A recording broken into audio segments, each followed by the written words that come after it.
Hi guys, Rob here again with another video, and this one is all about a certain snare drum. Now this snare drum I bought from Tristan Head, who's a great guy who runs Drumatic, which is a superb drum shop in the southwest here in the UK, which is a very drizzly, wet and rainy UK today. And I just come back from tour with Susie Sue and had some cash on the hip, and I wanted to add something to my snare drum collection. Not necessarily as a collector, because, you know, to be honest with you, I don't earn enough money to just collect them like some guys do, which is great, you know, and I think that's wonderful that someone out there looks after them. But like I've said before here on my channel, and while I'm here, thank you for watching. Please like, subscribe and share, because it really helps. Thank you guys. I can't afford to do that. I like to buy drums that I actually use. Now I'm here at Narm Studios, which is in the southwest. It's fairly near Bath and Bristol. A lot of famous people have recorded here, from the Magic Numbers, Royal Blood, even Dave Grohl's been in this room at some point, but not when he was a famous Dave Grohl, when he was a very unfamous Dave Grohl. Also, Katie Tunstall was recorded here. Susie Sue's been here, Van Morrison, Robert Plant, the list goes on. Anyway, and I always come here to do all my recordings. I'm about to set the mics up and actually do a remote for a guy in New York just after I film this. So I'm always in the studio, so I'm looking for any drum gear. Unless it's something I really, really want, you know, then meaning, you know, I just have to have it. And there's not many things like that out there for me really now, because I've owned a lot of them, like Radio Kings and bits and bobs, and sort of sold them on.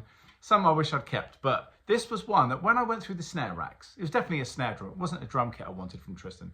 It was another snare to add to the armory of snare drums. And this one came up on the rack, and I sort of went by it and thought, I tried a few things, you know, my usual kind of, I'd go to a Slingerland, probably a wood shell, check out a few metal snares, you know, maybe 6.5 inch, something like that. And on one of those trips, I bought that Jugs snare drum with the comedy name Jugs, but I'll do a video on that another time. And then my eye came back to this one, and he told me how much it was, and it was reasonable. You know, I had more than enough to cover this one, and then some. So it was a question of, hey man, give me a snare stand, some sticks. I've got sticks in the car. Let me try my Botwork sticks and my 5A Vic Firth, 5B Vic Firth, and all my 7As, all the bits in between. And let's just mess about with this drum. So when I actually ended up buying it, Tristan, who knows me really, really well, said, that is so not the drum I thought you would buy today. I thought you'd buy a nice Slingerland student snare, you know, or maybe an Acrolite, another Luddy thing, or a, you know, one of the Luddy student snares. I can't remember what they're called now. But no, a Pioneer.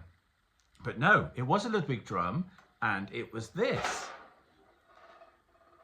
So what have we here? We have got a 1977 or 78, I think it's 78, Ludwig Tivoli snare drum. And now look at that. It's an acrylic drum, a bit like, well, not a bit like, very much like the Vista lights, but it's in these three colors, you know, this red, orange and yellow. Now originally these kits had fairy lights in that were on these joins here and wrapped around the kit, and it would normally come in a 22-inch bass drum, 12, 13, 16, but I guess you could pick other sizes if you wanted, you know. And yeah, there was fairy lights in there, like Christmas lights. And of course you can imagine what happened. They're being struck by a stick, not the lights, but the drum, and eventually they become dislodged or would turn off or start flashing, and Ludwig in the end had to pull production on this. And also I think oil prices, you know, late 70s were starting to go through the roof a little bit as well. There was political things going on. So yeah, they sort of pulled it. But I do believe that the problems they had with the fairy lights cost Ludwig a lot of money and a lot of trouble, actually, financial trouble. I believe, I read that somewhere. It might have been in the Ludwig book, I can't remember. But yeah, this would not be a drum I'd normally go for. Now, why did I go for it? And it's got the internal muffler, which I love. Why did I go for this bad boy? Because it sounds like nothing else I have in my collection.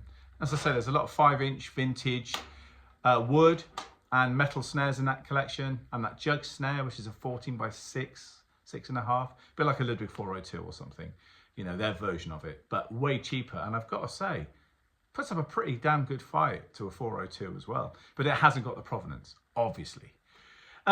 Yeah, I just found this snare had an amazing crack to it, and I will try it for you in a minute in 3 different tunings. And I found it was very soft. It wasn't too harsh. And when I did lay in and rim shot, it gave me a crack that as I say, none of my other snare drums were giving me.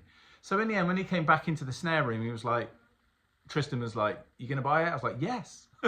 This is going in my collection, and it's been used on a few tracks since. I can't remember which ones. I used to keep a diary of all that, but I don't keep up with it. Usually the photographs do it these days.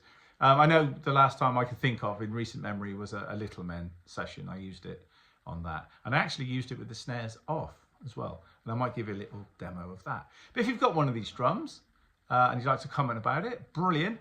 Write it in the comments below. As I say, I think this is a 1978, I think. I didn't do too much digging on this, you know. I'm a sort of Ludwig buff, but I didn't go too crazy before I got on here. I wanted to just get on and make the video. Because as I say, in a minute, I've got to start a remote session and I've got to get cracking with that. Which I might use this for one of the brush takes. It's like a 50s tune. Sort of slash David Lynch kind of vibe. It could go either way. It could be kind of doo-wop, kind of sweet sounding, or it could be a bit dark. And I've also programmed a drum part as well, which is very David Lynch. It's in 12/8. Anyway, so yeah, so I might use this, I might not. But hey, anyway, here's the drum.